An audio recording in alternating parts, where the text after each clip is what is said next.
On the gray morning of Sunday, the 1st of January 1944, Corporal James Jim Morris of the Royal Air Force Camouflage Unit stepped out into the chill mist, lingering across the flat farmland of rural East Anglia. The field stretched out ahead of him, once sheep pasture, now bearing the shallow impression of a landing strip, faint white chalk lines still visible in the frost. Jim pulled his greatcoat tighter around his shoulders, the dawn wind cutting through the collar, and he paused to listen. No engine roar, no whir of propellers, just the soft hiss of his boots in the muddy turf and the distant cry of a skylark. Yet all around him, men were busy. Lumber carts, stacks of light timber, canvas sheets painted matte gray, sets of scaffolding assembled under tarpaulin. The job ahead was one of deception. At the makeshift rails of timber, a set of wooden mock aircraft fuselages lay half-constructed. These were to serve as decoy Wellington bombers and Spitfire's flat-sided frameworks of wood and paint. No engines, no systems, but from the air they would look convincing. The task before Jim's crew was to arrange these at the edge of a newly laid runway in such a way that when a reconnaissance aircraft from the Luftwaffe flew overhead, the fields below would appear to host a fully operational RAF bomber base. The purpose? To draw enemy attention away from the true airfields further south, where the real squadrons were quietly preparing for the coming invasion. Jim glanced at Sergeant Harry Clark, one of his Section S senior men. Harry stooped over a crate of signs and scaffolding lamps. These lamps would later be towed on cables at night along the strip, simulating aircraft taxiing, moving slowly, engine lights glowing. That, combined with chalked runways, dummy dispersal huts made of timber and canvas, and a handful of real trucks parked, non-operational but visible, would create the illusion of life and activity. Jim considered the irony. Dozens of men turning timber into the appearance of aircraft that would never fly, so that their real comrades could fly unmolested. In his mind he heard the engine roar of a Halifax bomber, felt the vibration, smelled the fuel, yet he knew this was an illusion to hide the reality elsewhere. Across the site, a canvas hangar facade had been painted in the typical RAF roundel and unit number. Inside, the workers left old barrels and crates in silhouette, so that aerial photographs might pick up their shapes as fuel and supply depots. Nearby trucks were parked in neat rows, their canvas covers drawn and dipped in dust to suggest hours of inactivity, ready to move. Some local farmers had been brought in to strip the field edges of hedges, and to level shallow trenches so that enemy bombs would drop harmlessly into mud rather than risk hitting a real runway elsewhere. That evening, Jim's section would string light cables across small poles and hide lamps, beneath wooden crates looking like runway lights on from the air. He stopped and looked at one of the dummy aircraft. Its wings were long and slender, painted the correct shade of camouflage green, the RAF roundel carefully applied. A few yards away, a canvas truck, dummy bombs piled next to it, a mock bomb dump sign in bold white letters. From 10,000 feet up, this would look entirely convincing. He thought of the reconnaissance aircraft that would soon scan this area. Perhaps a Junkers Ru 88 or a Heinkel He-177 sent by the Luftwaffe to photograph the British coast, trying to map the buildup of Allied air power. That plane would see wood, canvas, trucks, lights, and assume a real airfield. Meanwhile, real bombers and fighters were assembling further south in complete secrecy. Jim felt a deep sense of urgency. The invasion must succeed, and so must this deception. The operators knew that if Germany believed the wrong target, fewer bombs would fall on the real bases, fewer fighters would be destroyed on the ground. At 0900 hours, the foreman called the men together. Remember, we're playing for time. If they hit this field, that's fine. It's supposed to be hit. They nodded. A brief shiver wind swept across the site as a gray cloud bank rolled in, promising rain. The chalk runways would soon blur. The lights would gleam in the dusk. The scene was set. Jim picked up his toolbox and made his way to a group of civilian laborers who were adjusting a dummy Wellington. The prop housings were merely wooden shells, the wings attached by bolts. A sign next to the strip read Dispersal Area C. The men laid barrels painted with fake Shell BP logos, tilted slightly so that from above the shadows would match real oil tanks. Jim imagined a German photo interpreter sitting thousands of miles away, studying grainy black-white film, marking this as an active bomber base.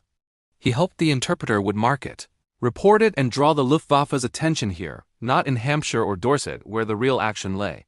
As daylight waned, the workers set up the lighting rigs, small car lamps behind blackout screens, directed toward the runway edge.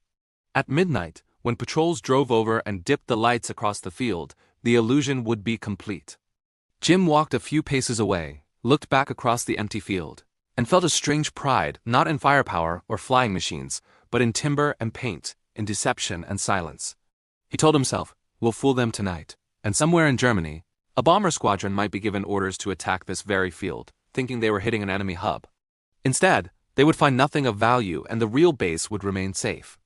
By mid-February 1944, the deception network in Britain had gone into full swing.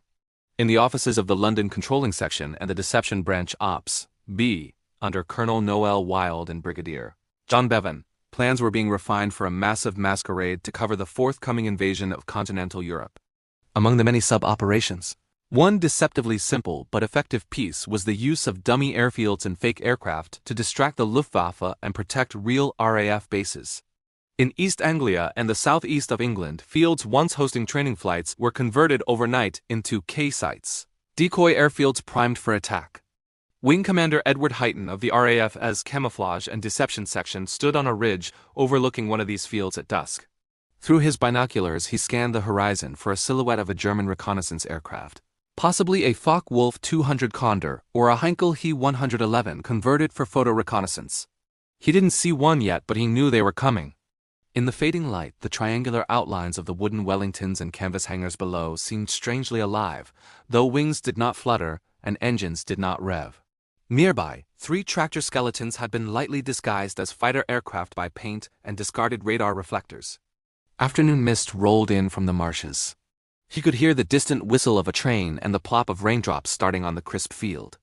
Heighton lifted his cap and turned to his assistant, Pilot Officer Lewis Barnes, still bundled in a woolen scarf.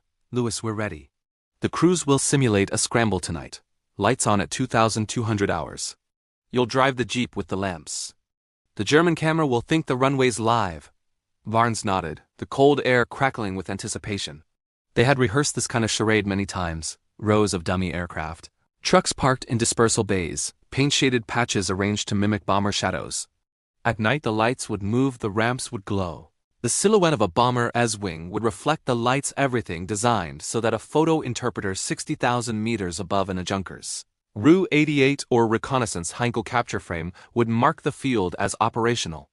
In the control hut facade, men in mock uniforms moved about, radios stacked and transmitting faint static, oil drums bobbed in fuel stacks, and faux servicemen came and went. The aim to emulate the hubbub of a real bomber base. The German analysts were to be convinced, and once they believed the airfield active, they would send the Luftwaffe to bomb it, thus wasting bombs, fuel, and time. Meanwhile, real bomber and fighter stations elsewhere would operate under less threat. Across Britain, the decoy sites multiplied. Mock Lancasters, Halifaxes, and Mosquitoes, though unable to fly, lined up on grass strips. Entire gravel runways were painted onto fields, with chalked taxa marks and fake air intakes drawn. The realism extended to the surroundings.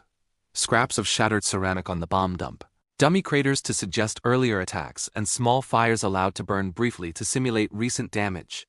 Observers on the ground ensured that nearby hedgerows and shadows matched the expected patterns of real aerodromes.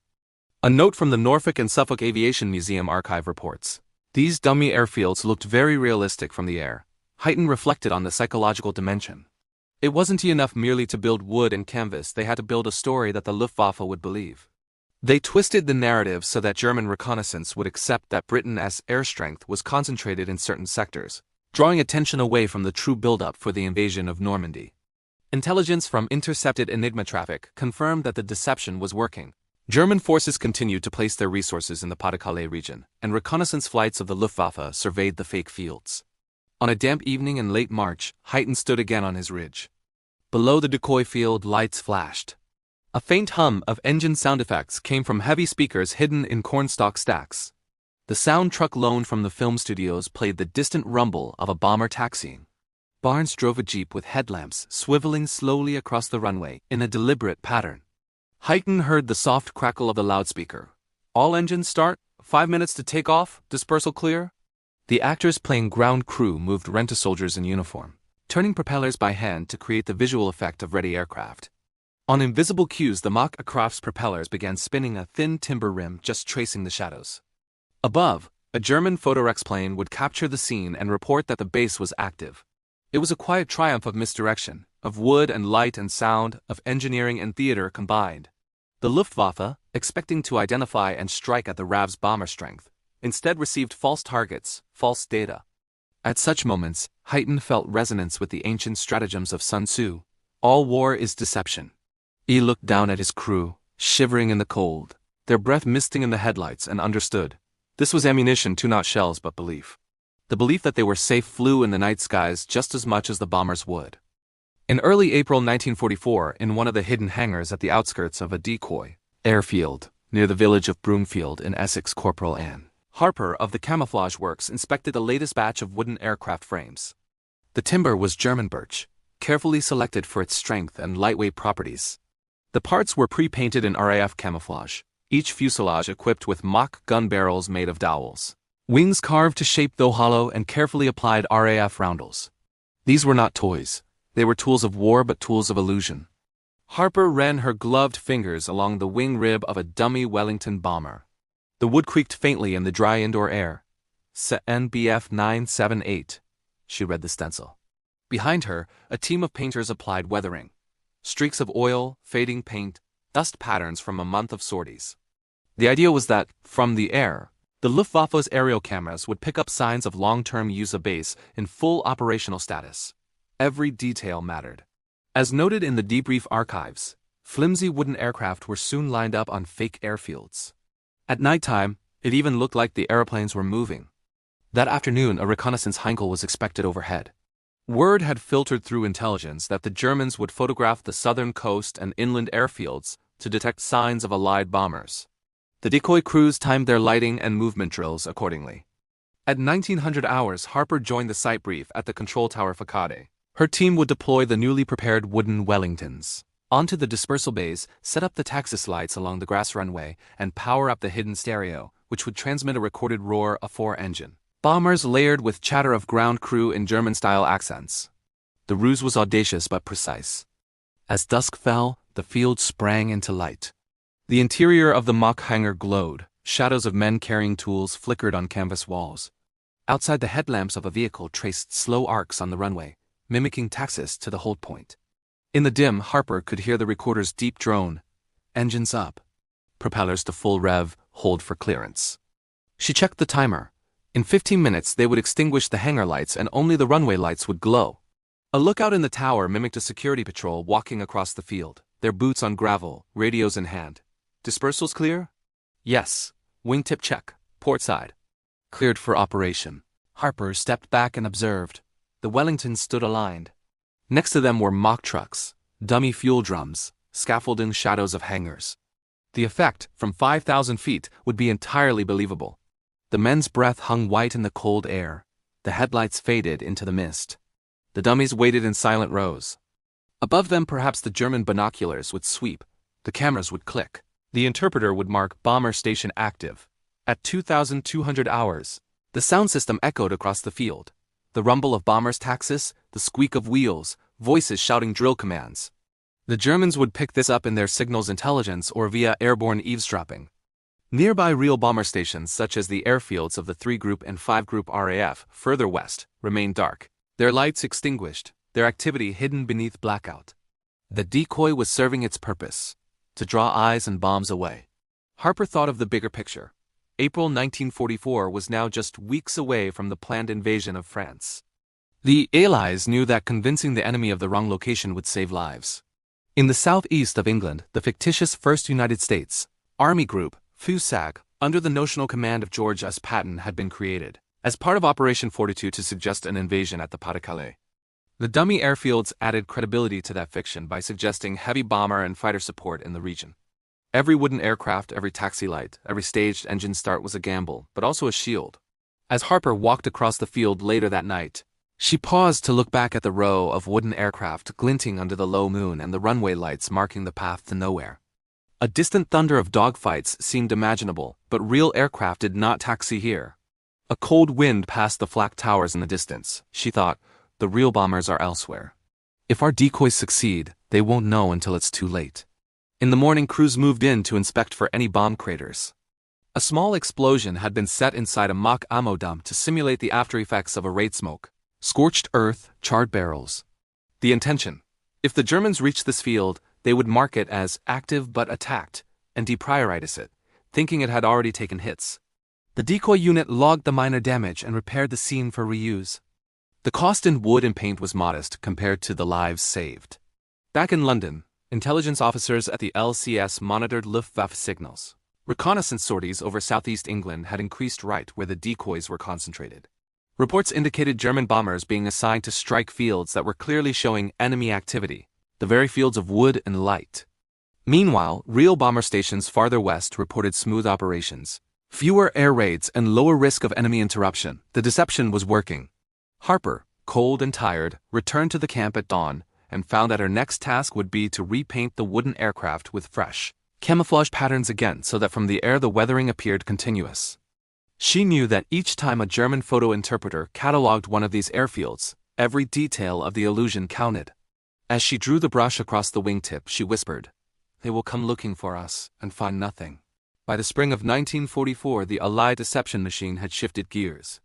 Now in the southeast of England, near the coast of Kent and Sussex, more ambitious ruses were underway. Realizing that the Luftwaffe and German intelligence expected an invasion, the Allies unleashed an entire fake army to support Operation Fortitude South. This included not just dummy airfields, but inflatable Sherman tanks, wooden aircraft, mock landing craft, fake radio traffic, all designed to suggest a massive buildup opposite the Pas-de-Calais. In a gated compound near an abandoned railway siding in Surrey, Lieutenant Peter Davies oversaw the assembly of a large inflatable Sherman tank.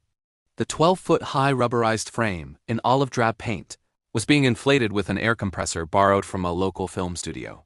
Once fully erected, the tank would be towed into a field and parked along a dirt track. Tire tracks created in advance by tracked vehicle tractors to lend authenticity.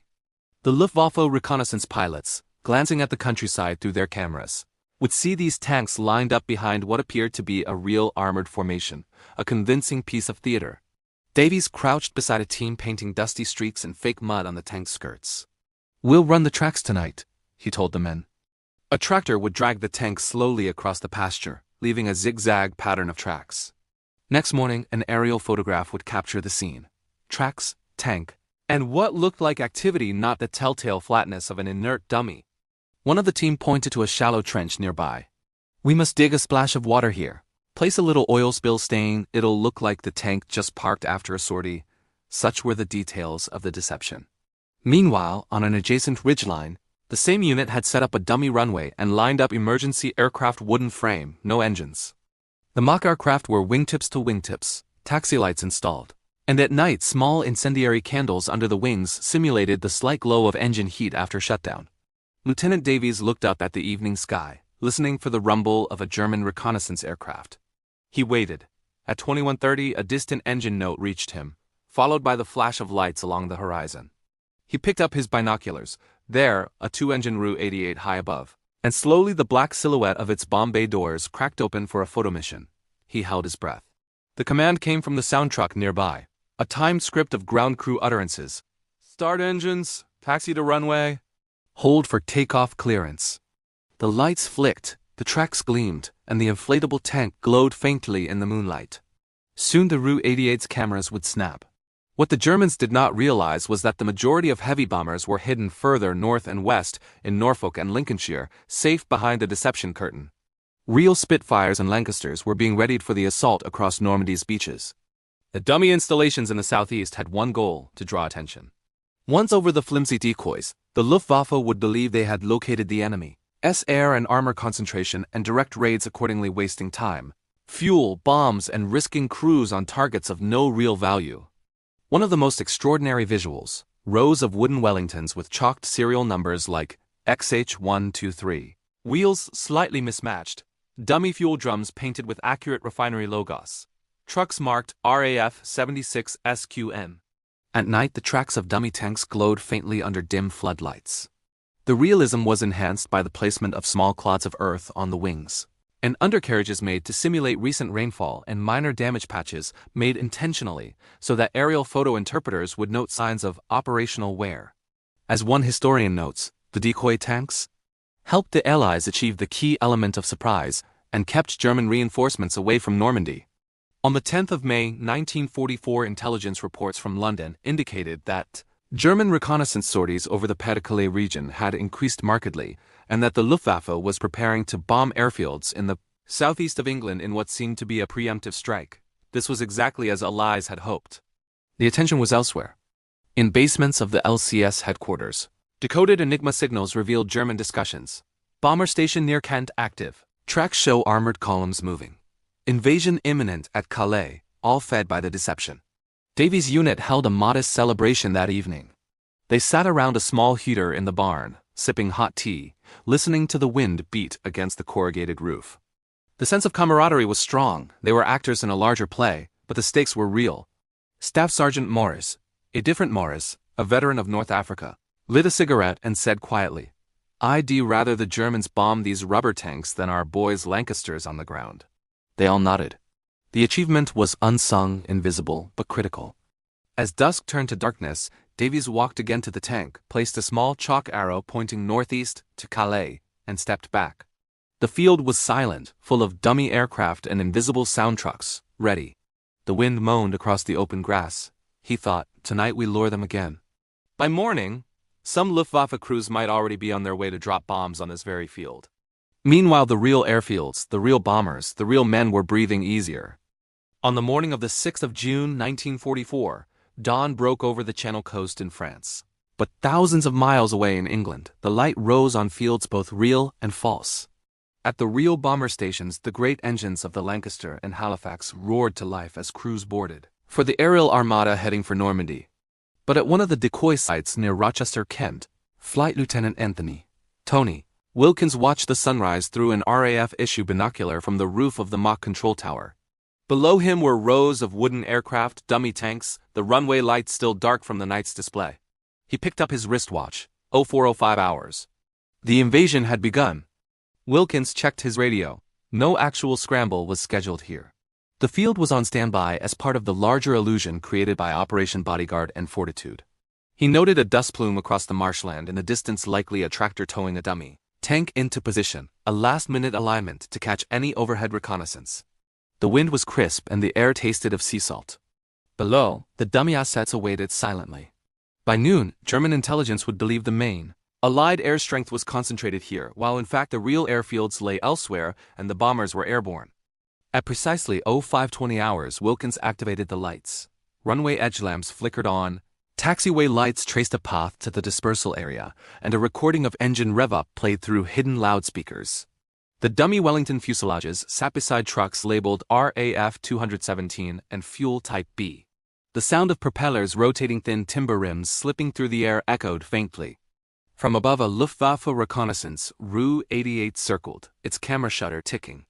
The photo interpreter thousands of miles away would later mark this field as a bomber base in full readiness. As the morning wore on, Wilkins watched shadows lengthen across the field. Real bombers across England were already airborne. The decoy field, its only traffic was the hidden sound truck and the occasional maintenance jeep repositioning a dummy piece of equipment. He felt tension but also pride. This field, though silent, played a vital part in the war. Each minute the Luftwaffe chose this field for attack meant invisible air strength remained safe elsewhere. In the afternoon, German bombers did strike some escorted by reconnaissance to ensure target validity.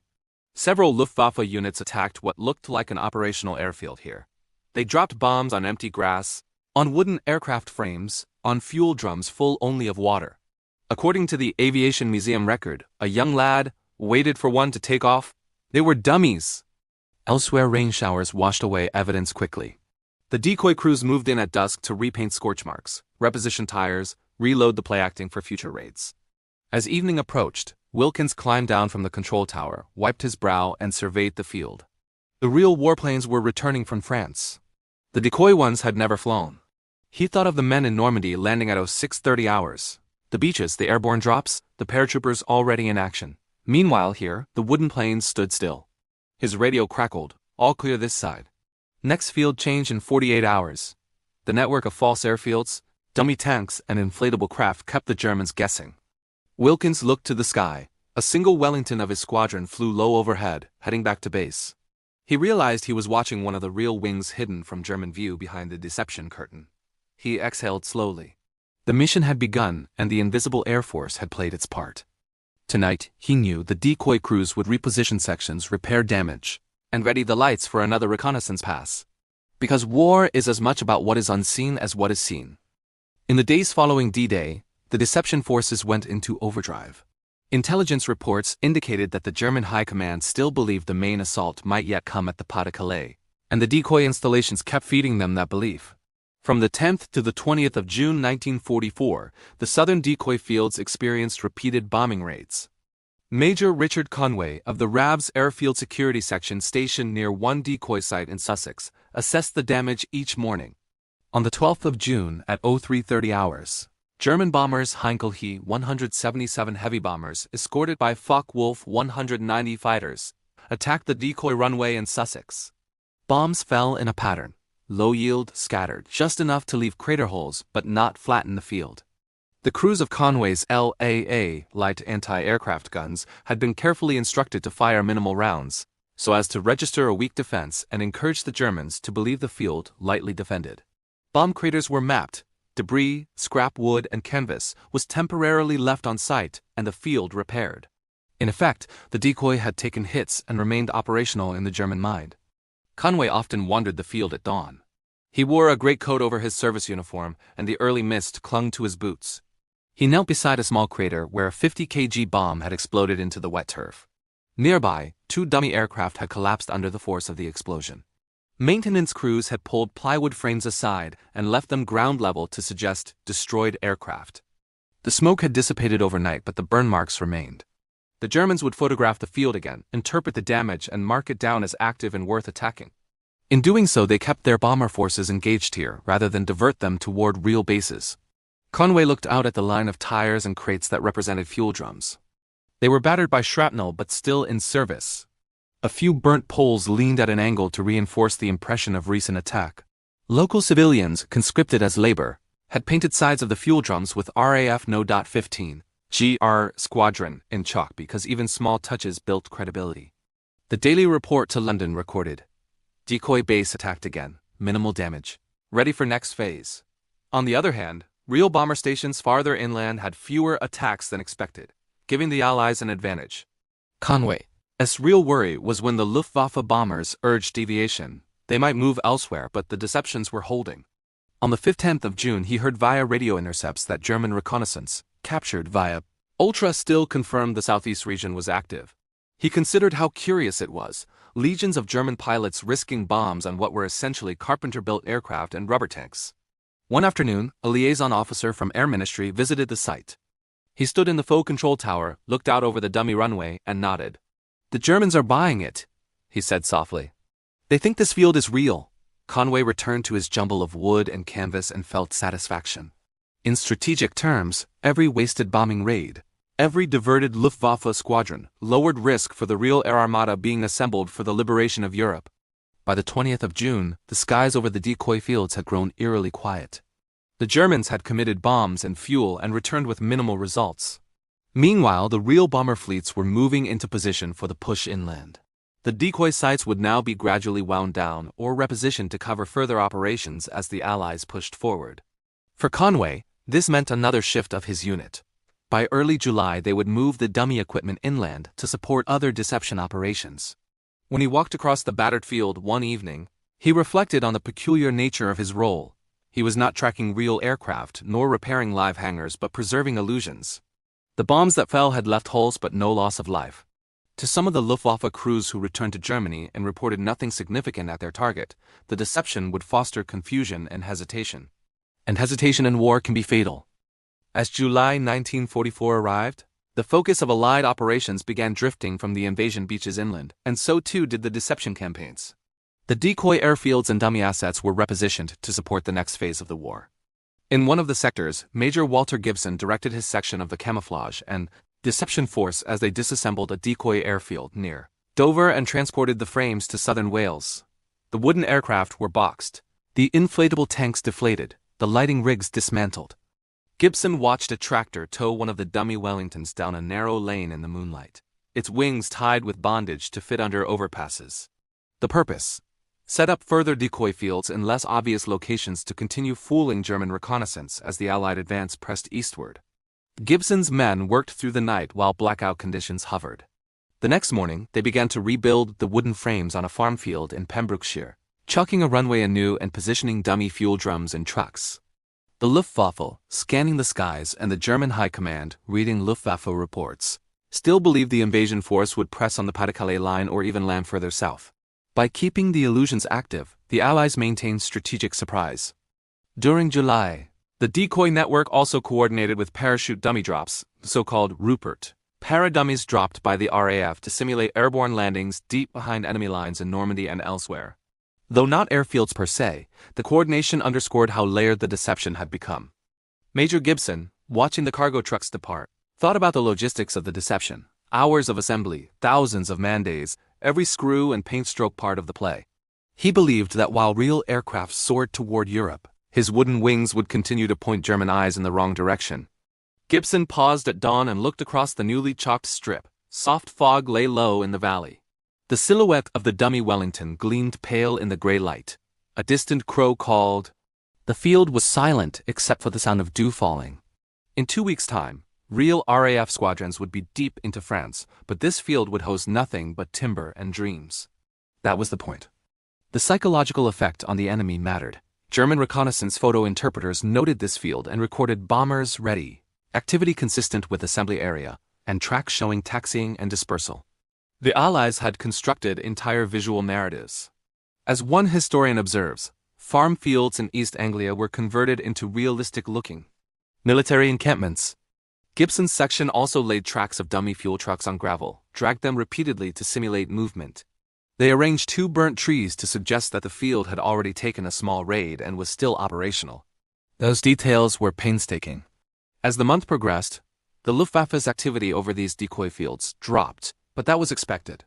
By keeping the illusion alive through July, the Allies tied down German reserves and prevented their movement directed at the real front. Intel from Bletchley Park, Ultra Intercepts, showed that the German 15th Army was still held in reserve, unmoved, a fact cited by General Dwight D. Eisenhower as key to invasion success. Gibson reflected on that. His crew of carpenters, painters, and drivers were playing their part, not with bombs or bullets, but with deception, and it was working. On the evening of the 25th of July, Gibson drove across the field in his staff car, the silhouette of his decoy bomber sitting rigid under mist. He stopped, switched off the engine, and stood in silence. The rural quiet seemed almost obscene considering the deadly game. A few local villagers, sworn to secrecy, watched from their windows as odd shapes moved in the fields. Not real aircraft, but convincing at a glance. Gibson thought, maybe one of those villagers will tell his grandchildren of the aeroplane in the field that never took off. In war, such little lies can save thousands of lives. As summer deepened and the Allied breakout from Normandy surged forward, the decoy system entered its richest phase. In August 1944, the Luftwaffe, stretched thin, continued to allocate bomber sorties guided by intelligence that placed heavy Allied air strength in southeast England.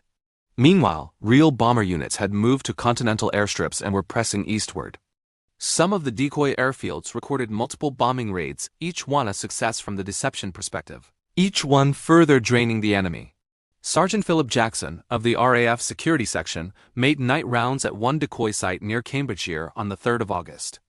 He carried his torch and clipboard, checking that the wooden aircraft frames stood upright, the tanker trucks held their positions, the lighting rigs were silent for the moment. He passed the dummy Wellington, its camouflage still intact though wind-whipped. He knelt to inspect fresh crater marks. 3 50-kilogram bombs had fallen overnight.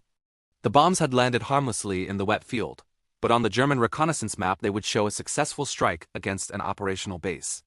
Jackson recorded, Crater A, 3.2 meters diameter, burnt wooden fuselage remains. Crater B, collapsed wooden Wellington, Senex H456. Crater C, 2 dummy fuel drums penetrated.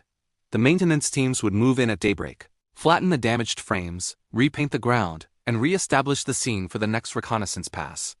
In effect, the decoy was reused, bombed, repaired, bombed again, each time absorbing enemy effort. The effect on Luftwaffe morale and logistics was non-trivial. Bomb load after bomb load expended fuel, munitions, aircraft hours, all directed toward targets of little value. One intelligence note recorded, German bomber squadron JG-2 described active bomber station near Broomfield. Attack by 12 He-111s on the 7th of August, unsuccessful due to bad weather. The deception had drawn attention. The enemy remained uncertain. The real bomber stations behind the deception network meanwhile enjoyed relative quiet. Jackson often heard the twin whistle of returning Lancasters across the fields, far beyond his post. In mid-August, Jackson and his crew carried out another elaborate theater. They set scatter marks of vehicles and quickly repositioned the wooden aircraft 300 meters east to simulate dispersal after an air raid. Tracks were whipped into the frozen mud for extra realism. The field then lay dormant for 2 nights, and then RAF reconnaissance Hercules photographed the scene, creating real imagery of activity for the Luftwaffe to pick up. The interplay of real and fake imagery magnified the illusion. As dusk fell on the 19th of August, Jackson stood on the perimeter wires listening for aircraft. He spotted one high above, its silhouette black against the fading sun. Reconnaissance run commencing, he thought. A tone from the hidden loudspeaker played the distant clank of bomber undercarriages lowering. Below, the wooden Wellington glowed under the light of a hidden lamp behind it. He closed his eyes for a second. Thousands of feet above, German crews would mark this site as vital and perhaps dispatch bombers in the night. That such crews might risk daylight attack to hit this field was testimony to the success of the deception. Jackson walked to the craters again. He thought, better to be the wooden plane than the real bomber. He imagined the men in Normandy moving forward, supported by the real aircraft that had not been bombed. The decoy fields, though silent, were alive in their own way, alive in the minds of the enemy. He made a mental note of the repairs needed. Patch the wing tip, repaint the roundel, reposition the truck cluster. And in all this, he felt the gravity of his role. These fields were false, but their impact was real. By the end of August, intelligence intercepts confirmed that German reserves remained pinned to defend against the Phantom invasion force at Calais, rather than being redeployed to Normandy's advance. The success of the decoys in diverting air attacks and maintaining the illusion of threat had bought the Allies precious time. Jackson reported, "Bombs continue to fall on decoy fields. Real bomber bases have relative calm." He knew that night after night the wooden aircraft stood, the lights flickered, the tracks wound their fake patterns, and the enemy fell for it. By September 1944, the front lines had pushed deep into France, and the need for the decoy airfields was diminishing. The real bomber squadrons of the RAF and USAAF now operated from liberated fields on the continent, and many of the decoy sites in Britain were being quietly dismantled or repurposed for the next phase of the war. Squadron leader Margaret Thorne, one of the few women in the RAF camouflage and deception service, oversaw the closure of a decoy runway near Lincolnshire. In the morning mist, Thorne walked the length of the chalked strip, watching as our crews removed the runway lights, dismantled the canvas hangars, and loaded the wooden aircraft frames onto flatbed trucks. The task felt anticlimactic. A field that had drawn enemy scrutiny now simply emptied. She thought back to April, when the wooden Wellingtons had awaited scrutiny. Now the same frames were dismantled, their role done. She flagged the last wooden fuselage as ready for transport to a salvage depot. Her briefing notes made clear that the man-hours saved by diverting the Luftwaffe's efforts had been enormous.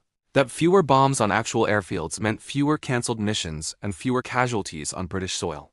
Deception, she reflected, had become one of the understated pillars of the air war. The success of these dummy fields and inflatable armor had freed real bomber crews to fly toward Berlin and beyond. In October, Thorne's team participated in a final inventory of decoy assets. Over 200 decoy airfields had been constructed, including wooden aircraft and dummy fuel drums in East Anglia alone. The emphasis now shifted to continental operations and support for the Rhine crossing. The lessons learned in England, from chalked runways to inflatable tanks, became part of tactical doctrine. Meanwhile, reports from captured German documents revealed the impact. German commanders had maintained large garrisons, and the Luftwaffe had bombed targets they believed genuine, but were in fact part of the decoy network. The enduring anecdote: a civilian in Scotland waiting for a takeoff from what he believed were real Wellingtons, only to learn they were dummies. Thorne thought of his story as she signed off the final case file: bombing saved by wooden wings. In the early hours of the 30th of October, Thorne visited one of the remaining rigs, now unused, in the half-moonlight. She placed a small plaque on the control tower facade. Here stood the decoy airfield that helped win the invasion. None of the visiting locals would ever know how many bombs were wasted on that field, how many crews flew unmolested, how many men lived because this mock base existed. She turned away, walking toward the convoy of lorries that would transport the last dummy aircraft away, and thought, our job done. In the years after VE Day, the story of the decoy airfields, inflatable tanks and wooden aircraft remained largely classified. It was only decades later that historians pieced together how the deception units of the RAF and British intelligence had pulled off one of the quietest victories of the war. The interplay between the physical decoys and the information war double agents. Radio transmissions, scattered tracks had captivated scholars. One of those historians writing in a post-war journal described how the British had exemplified the mastery of uncertainty by redirecting German attention while clarifying their own operations. The wooden aircraft that never flew, the rubber tanks that never rolled, but in the German mind they existed as part of an armored air force ready to strike. These illusions bought real lives, real operational freedom. Survivors of the deception units often remarked that their work was paradoxically invisible and that invisibility was their strength. Wing Commander Huyton, now retired, looked back years later at photographs of one of the decoy fields. He pointed out the chalked runway, the faint shadows of wooden wings, the lack of visible propellers. "We built the illusion," he said, "so that the enemy saw what wasn't there. And by doing so, we protected what was real." In museums today, one can find a single wooden wing or a still-inflated tank frame, silent testaments to those efforts. The National Archives holds records of the London controlling section's planning for Fortitude and Bodyguard, showing thousands of hours spent mapping decoy sites, calculating German reconnaissance patterns, coordinating dummy logistics. The romance of wooden planes and rubber tanks hides a deeper truth. Warfare isn't only about firepower, but about deception, misdirection, and the mind of the enemy. For the men and women who served in these units, the memory remains vivid. The smell of paint, the rattle of wooden fuselages, the hush of the fields under blackout, the distant drone of reconnaissance engines. They often said, "We painted the shadows so our bombers could fly in the light." The decoy airfields, dummy armor and wooden aircraft were not mere set pieces. They were active weapons in their own right.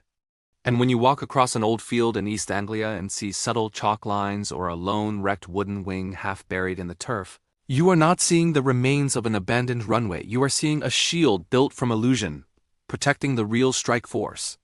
The Luftwaffe, so skilled at strafing and bombing, was tricked into wasting time, fuel, and bombs on nothing. The real RAF airfields flew the missions. The decoy bases carried the attention. In retrospect, the wooden Air Force stands as one of the most creative and quietly effective operations of the war. It is a reminder that sometimes victory lies not in the sound of engines, but in the hush of empty fields and the glance of binoculars pointing to nothing. And for every bomber that left England for Normandy, there were dummy wings left in the field so the enemy would look there instead. As historians continue to review the archives and veterans recount their stories, the role of decoy airfields and dummy aircraft in the Allied victory becomes ever clearer. The notion that wood and canvas, rubber tanks and chalk lines could play a critical role in one of history's greatest operations may seem surprising, but that is precisely the point. Through the cunning of illusion, the British created a shadow air force that drew the enemy's eye while the real strike force soared.